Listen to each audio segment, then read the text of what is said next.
overs at 12 minutes. I've got the unders still. 12 minutes. Take that as a challenge. Lock the door. Let's see what we can do.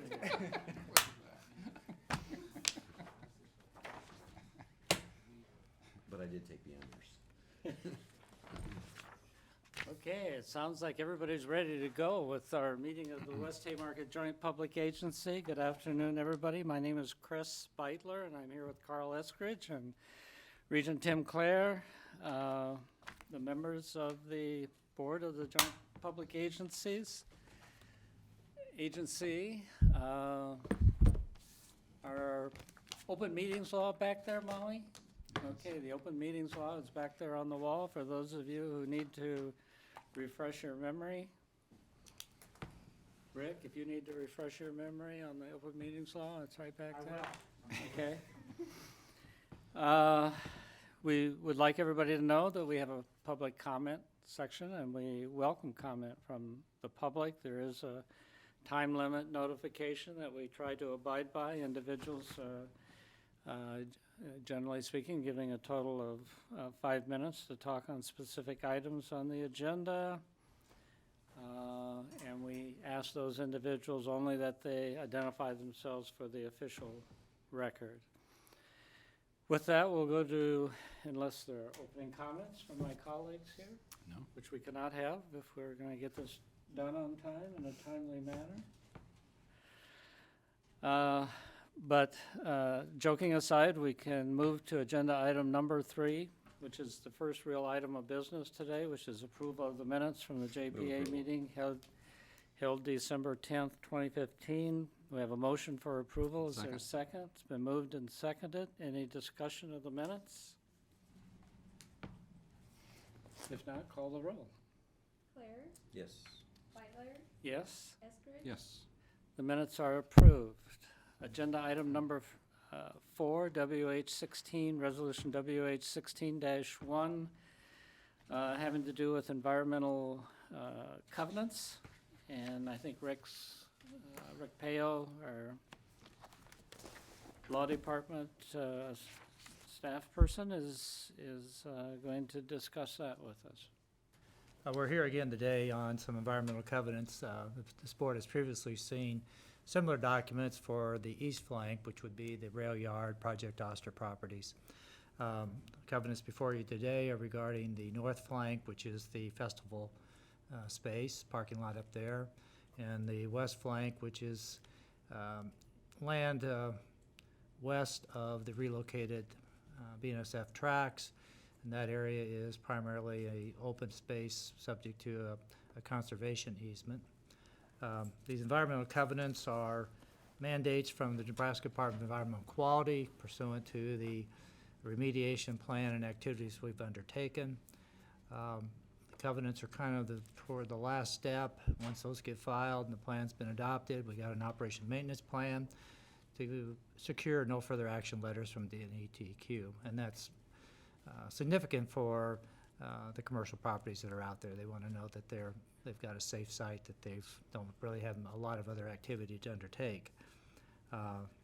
Covenants are designed to protect the public health and safety welfare by restricting can't use water for potable drinking water, the groundwater, and you have basically prohibits residential development on some areas, particularly in the west flank that can not have any residential, any type of development. And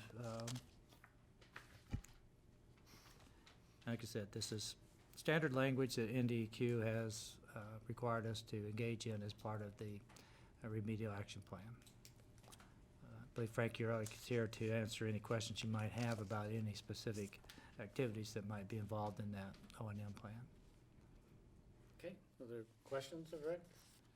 And this is consistent with other environmental cleanup that we've done throughout the whole property. I mean, Yeah, all the properties under one plan.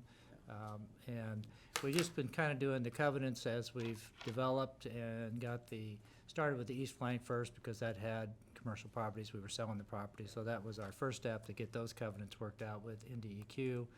And then we've done the north and the west flanks. And down the road, we'll be coming back as we finish remediation of the altar scrap site. There will be, once that's been cleaned up, we'll have environmental covenants placed on that property as well. Okay, additional questions? Yes. Carl? What does no further actions mean? I've worked with a project in a different county that's like a 50-year federal project. What does this mean for us here? Well, my basic understanding is that once we've done this remediation, we place these covenants on the property. It's deemed to be basically, remediation has been satisfied. Okay. They're not gonna come back and say, gee, you need to come in and do additional work. Now, if something unique would show up during the maintenance activities, there might be a little bit potentiality, but pretty much it's to give you a level of confidence that everything's been done. The banks like to know that they're not, at risk on their investment with something, taking away the ability to use the property. So it's, But that's issued by the EPA. yeah, the NDEQ Yeah, here. NDEQ, yeah. Okay. If there are no further questions, thank you, Rick. Is there any public comment on this particular item?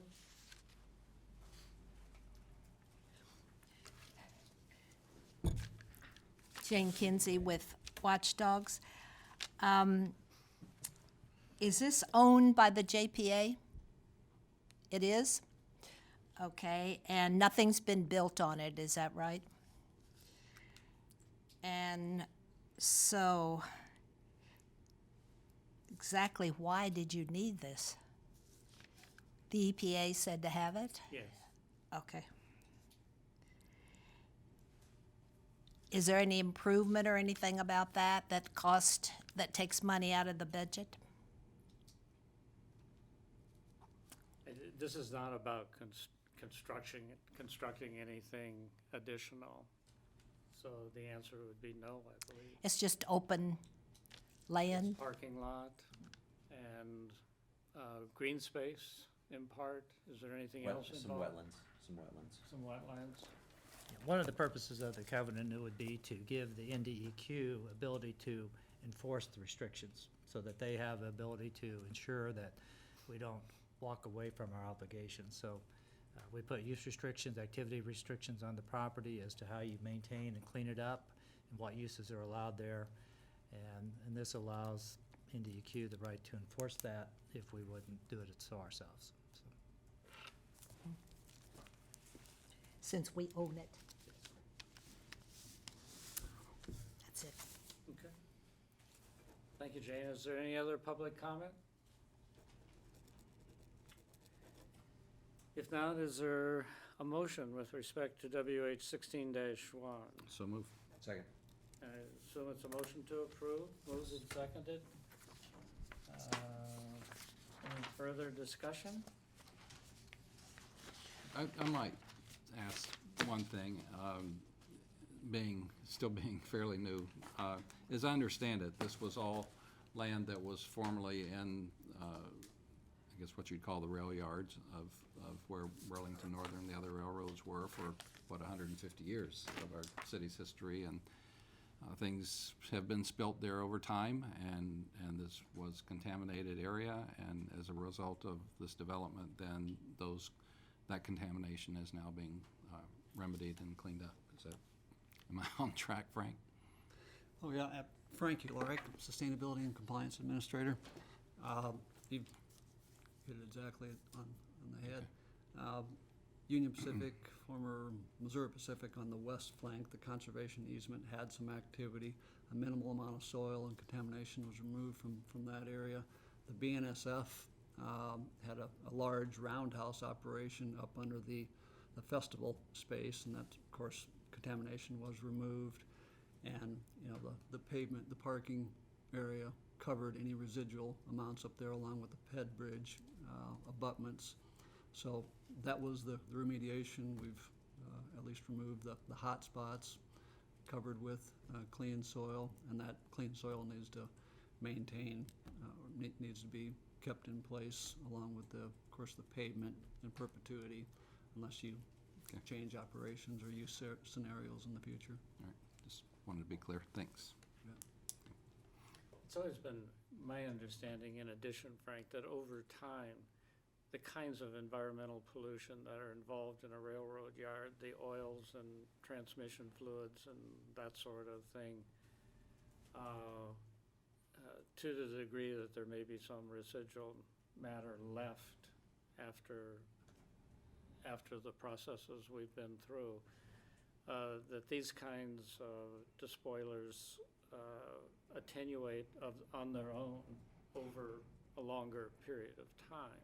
They do, and it's, it could be a few years for light petroleum contamination to decades and longer for heavier tar-like materials and chlorinated solvents of those things, but we have limited, trace amounts of the heavier, more persistent material out there. It's largely low levels of petroleum that were left on site. Okay. Any further discussion on WA 16-1? Not call the roll. Claire, Yes. Butler, Yes. Esper, Yes. The resolution stands as adopted. Agenda item number 5, resolution WH 16-2. Once again, having to do with the implementation of the environmental contingency plan. And Frank's already here to tell us about this one. Right. Yeah, there's a variety of tasks that are being supplemented, which we believe in all likelihood to be the last amendment for environmental consulting services with Benish for this area. As we clean up the Alter site, then pretty much all of our obligations under the voluntary cleanup program will be taken care of. There's several tasks that are being funding here. That the biggest portion of this is, I want to say roughly 36 grand of the 77 grand total that go towards continuing monitoring and vacuuming of a couple of the monitoring wells around the canopy lofts area that have the residual petroleum that's still in place. That continues to be declining, and actually we think probably in the next year or so DEQ will be able to allow us to close that site due to their efforts and the large mass that has been removed and what little still remains not being a risk. But we still are obligated to continue some monitoring and vacuuming of those wells probably for at least the next 9 to 10 months or so. This ECP, the Environmental Contingency Plan, that's being funded at a small amount because on these covenants, there's still this obligation when we're going out and doing inspections on a semi-annual basis that the engineering controls, the integrity is still in place, that we're not randomly digging into these areas without properly covering them and maintaining the cap. And in addition, we periodically get calls on new projects, whether it's artwork around the arena or Huddle bringing in a utility line where we have to penetrate that, and there still has to be some observation and testing and confirmation that things were done correctly as we adhere to the covenant. So that's what that ECP provision is for, and we'll continue that for the next year as well. Some other minor amendments for continuing the plans and specs to get the Alter site ready for cleanup, which we expect to bid out in late March, early April. Okay, very good. Is there public testimony on this item? Why don't you stay up here, Frank, in case Jane has questions? Jane Kinsey with Watchdogs. Is this more money to Benish, or just gives them the power? This is an amendment to their existing contract. Okay. Which actually authorizes out-of-scope items. In other words, we had more work than originally anticipated, and/or we're extending the period for, say, for instance, the monitoring of the fuel product around canopy lofts. So it's Is it extending any their more money? This is an amount of 77,000, give or take, added to their existing contract. which again, I believe to be the last amendment we'll make with Benish. Is this additional work or just a raise in pay? This was work that was anticipated and still within the overall environmental budget for the JPA that we projected back in 2010. Actually, we've been amazingly close to budget. Thanks to PC Sports and others for keeping us along those lines. How much is left in the budget? Adam, you got I think our environmental budget's 1 point, Around 1.6 with the EPA Brownfields grant. And we still think should cover the final cleanup work at Alter too. And what was that amount? I didn't hear what he said. About 1.6 million. Okay, left. Right. Okay.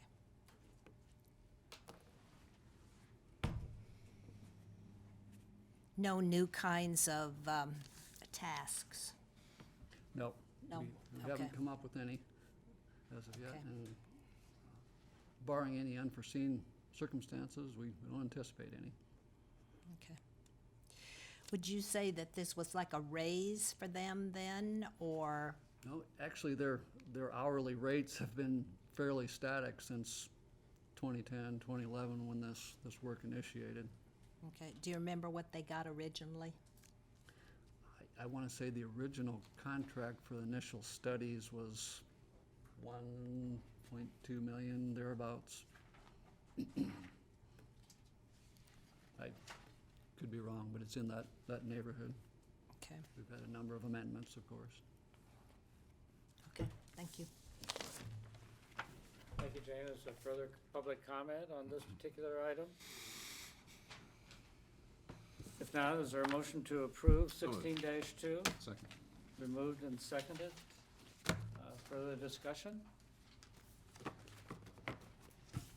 If not, call the roll. Claire, Yes. Lightler, Yes? Eskridge. Yes. Resolution is approved. Agenda item number 6, the next meeting date without objection. Gentlemen, that'll be Thursday, March 24th, 2016 at 3:30 PM. In the City County Council chambers on the first floor. You okay with that? Okay. Is there a motion to adjourn? So moved. Been moved to adjourn? Second. Seconded. Moved and seconded to adjourn. Call the roll. Claire, Yes. Lightler, Yes, Eskridge. Yes. we are adjourned.